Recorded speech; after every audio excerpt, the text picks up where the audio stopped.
ഈശോമിശിഹായിക്ക് സ്തുതിയായിരിക്കട്ടെ. തപസ്സുകാലം ഇന്ന് നമ്മൾ ധ്യാനിക്കുന്നത് മത്തായിയുടെ വിശുദ്ധ സുവിശേഷം 25-ാം അധ്യായം 31 മുതൽ 46 വരെയുള്ള വാക്യങ്ങളാണ്.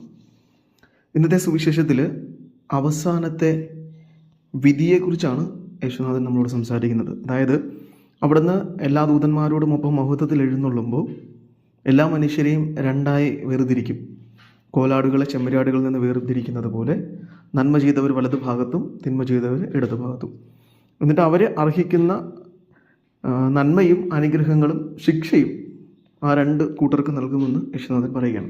അപ്പോൾ ഈ സുവിശേഷ ഭാഗത്തെ പലപ്പോഴും കർത്താവായ യേശുനാഥൻ്റെ വളരെ ശക്തിയേറിയ വിധിയായി അല്ലെങ്കിൽ വിധി നടപ്പാക്കുന്ന രംഗമായി നമ്മൾ കാണുന്നുണ്ട്. പ്രത്യേകിച്ച് തിന്മ ചെയ്തവർക്ക് നൽകുന്ന വലിയ ശിക്ഷയെക്കുറിച്ചൊക്കെ നമ്മൾ ഈ സുവിശേഷം ധ്യാനിക്കുമ്പോൾ പലപ്പോഴും ധ്യാനിക്കുന്നുണ്ട്. അപ്പോൾ ഈ സുവിശേഷത്തിൽ ഒന്നാമതായി നമ്മൾ മനസ്സിലാക്കേണ്ട ഒരു കാര്യം, ഇവിടെ മഹത്വത്തോടെ എഴുന്നള്ളുന്ന മനുഷ്യപുത്രനെ കുറിച്ച് പറയുമ്പോൾ ഈ മനുഷ്യപുത്രൻ യേശുനാഥനാണ്. അപ്പം ഈ സുവിശേഷ ഭാഗം യേശുനാഥൻ്റെ ദൈവത്വത്തിലേക്ക് കൂടെ വിരൽ ചൂണ്ടുന്നുണ്ട്. അപ്പം പൂർണ്ണ ശക്തനായ ദൈവമാണ് അവിടുന്ന്. അപ്പം മഹത്വത്തിലാണ് അവിടുന്ന് ഇപ്പോൾ എഴുന്നള്ളുന്നത്. അപ്പോൾ ഇതിനു മുൻപ് അവിടുന്ന് എഴുന്നള്ളിയത് മനുഷ്യനെ പോലെയാണ്. അവൻ മനുഷ്യനെ പോലെ പീഡകളും ദുഃഖങ്ങളും ഒക്കെ സഹിച്ചു ഇപ്പോൾ മഹത്വത്തിലാണ്. അപ്പോൾ ഈ മഹത്വത്തിലേക്ക് വരുമ്പോൾ അവൻ ഇപ്പോൾ നോക്കുന്നത് ഈ ഭൂമിയിലായിരുന്നപ്പോൾ കരുണയോടെ മറ്റു മനുഷ്യരോട് പെരുമാറിയ മനുഷ്യരെക്കുറിച്ചാണ്. അതായത് അവൻ കടന്നുപോയ വഴികളിലൂടെ കടന്നു പോകുന്ന മനുഷ്യരെയൊക്കെ അവനെ പോലെ അവിടെ നിന്ന് ഇപ്പോൾ നോക്കിക്കാണുകയാണ്. എന്നിട്ട് അവരെ പോലുള്ള മനുഷ്യരെ അനുഗ്രഹിച്ച മനുഷ്യർക്ക് അവിടെ നിന്ന് അനുഗ്രഹം നൽകുകയാണ്. ഇവിടെ മറ്റൊരു കാര്യം കൂടി നമ്മൾ ആലോചിക്കേണ്ടത്, ശിക്ഷിക്കാനല്ല അവിടെ നിന്ന് വിധി നടപ്പിലാക്കുന്നത്. കാരണം ഈ വിധിയിൽ ശിക്ഷ നൽകുന്നത് നമ്മൾ കാണുന്നുണ്ട്, നന്മ ചെയ്യാത്ത മനുഷ്യരെ. പക്ഷെ നമ്മൾ ഈ സുവിശേഷ ഭാഗം ഒന്നുകൂടെ ഇരുത്തി ധ്യാനിക്കുമ്പോൾ ഒരു കാര്യം മനസ്സിലാകും, എങ്ങനെ മനുഷ്യർക്ക് രക്ഷ നൽകാമെന്നാണ് വിധിയിലും യേശുനാഥൻ നോക്കുന്നത്. കാരണം അവിടുന്ന് വിധിയിൽ കുറേ കാര്യങ്ങൾ പറയുന്നുണ്ട്. എനിക്ക് ദാഹിച്ചു, നിങ്ങൾ വെള്ളം തന്നു, ഞാൻ വിവസ്ത്രനായിരുന്നു, നിങ്ങളെനിക്ക് വസ്ത്രം നൽകി, നിങ്ങളെനിക്ക് പാർപ്പിടം നൽകി, ഞാൻ കാരാഗൃഹത്തിലായിരുന്നപ്പോൾ സന്ദർശിച്ചു. അപ്പോൾ ഇതൊക്കെ വളരെ ചെറിയ കാര്യങ്ങളാണ്. ഒരു മനുഷ്യന് ദാഹിക്കുമ്പോൾ വെള്ളം കൊടുക്കുന്നത് അത് ദൈവത്തിൻ്റെ നാമത്തിലല്ലെങ്കിൽ പോലും അനുഗ്രഹമായി അവിടെ നിന്ന് കണക്ക് കൂട്ടുകയാണ്.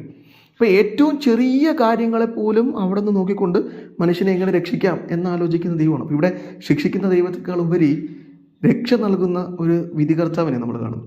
അപ്പോൾ അവിടെ നിന്ന് ഈ തപസ്സുകാലത്ത് നമ്മളോട് ആവശ്യപ്പെടുന്ന ഇത് തന്നെയാണ്. ചെറിയ ചെറിയ പ്രവൃത്തികൾ, വലിയ കാര്യങ്ങൾ ചെയ്ത് അനുഗ്രഹങ്ങൾ നേടുന്ന മനുഷ്യരെ കുറിച്ചല്ല. ചെറിയ ചെറിയ പ്രവൃത്തി, അതും അറിയാതെ പോലും നമ്മൾ ചെയ്യുന്ന ചെറിയ പ്രവൃത്തികൾ പോലും അവിടെ നിന്ന് നോക്കുന്നുണ്ട്, അതിന് അനുഗ്രഹം നൽകുന്നുണ്ട് എന്നുകൂടെ സൂക്ഷിച്ച് നമുക്ക് ഉറപ്പ് തരുന്നു. അപ്പോൾ ഇപ്പോൾ ഈ തപസ്സു കാലത്ത് നമ്മൾ ചെയ്യുന്ന, അറിഞ്ഞുകൊണ്ട് ചെയ്യുന്ന നന്മകൾ പോലും അവിടെ എത്രമാത്രം വില കൽപ്പിക്കുമെന്നുകൂടെ സുവിശേഷത്തിൽ നമ്മൾ ഓർക്കണം. ഈ സുവിശേഷം നമുക്ക് നൽകുന്ന വലിയൊരു അനുഗ്രഹം അതാണ്. എൻ്റെ ചെറിയ നന്മകൾ പോലും നോക്കി എനിക്ക് അനുഗ്രഹം തരുന്ന തമ്പുരാൻ ഇപ്പോൾ ഞാൻ ഈ തപസ്സു കാലത്ത് അവിടെ നിന്നോട് ആവശ്യപ്പെടുന്ന ഒത്തിരിയേറെ നന്മകളുണ്ട്. പ്രാർത്ഥന, ഉപവാസം, ദാനധർമ്മം. അപ്പോൾ ഇതൊക്കെ അവിടെ നിന്ന് നോക്കിക്കൊണ്ട് എന്നെ അനുഗ്രഹിക്കാനായി കാത്തിരിക്കുകയാണ്. അപ്പോൾ ഈ പ്രതീക്ഷയിലായിരുന്നുകൊണ്ട് ഈ നോമ്പുകാലം ഏറ്റവും വിശുദ്ധിയോടുകൂടെ നമുക്ക് കൊണ്ടുപോകും. നമ്മൾ ഓർക്കേണ്ട കാര്യമുണ്ട്, എൻ്റെ ചുറ്റിലും വരുന്ന വേദനിക്കുന്ന പാവപ്പെട്ട ഓരോ മനുഷ്യനിലും ക്രിസ്തുവിൻ്റെ മുഖമുണ്ട്. കാരണം ആ വഴി കടന്നു പോയവനാണ് ഇന്ന് വിധികർത്താവായി എൻ്റെ മുകളിൽ നിൽക്കുന്ന കർത്താവ്, അല്ലെങ്കിൽ ഇനി വരാനിരിക്കുന്ന അവിടുന്ന് ഇതേ വഴികളിലൂടെ കടന്നുപോയവരാണ്. അങ്ങനെയുള്ള മനുഷ്യരോട് ഞാൻ കാണിക്കുന്ന ചെറിയ നന്മകൾ പോലും അവിടുന്ന് അത് സ്വരുക്കൂട്ടി വെക്കുകയും എനിക്ക് അനുഗ്രഹം നൽകുകയും ചെയ്യുമെന്ന് ഈ സുവിശേഷം ഓർമ്മിപ്പിക്കണം. അപ്പോൾ ഈ തപസ്സു കാലത്ത് കർത്താവ് പറയുന്നത് പോലെ ചെറിയ ചെറിയ നന്മകളിലൂടെ അവിടുത്തെ സ്വർഗരാജ്യം സ്വന്തമാക്കാനുള്ള കൃപയ്ക്ക് വേണ്ടി നമുക്ക് പ്രാർത്ഥിക്കാം. യേശുനാഥൻ അതിന് നമ്മെ സഹായിക്കും.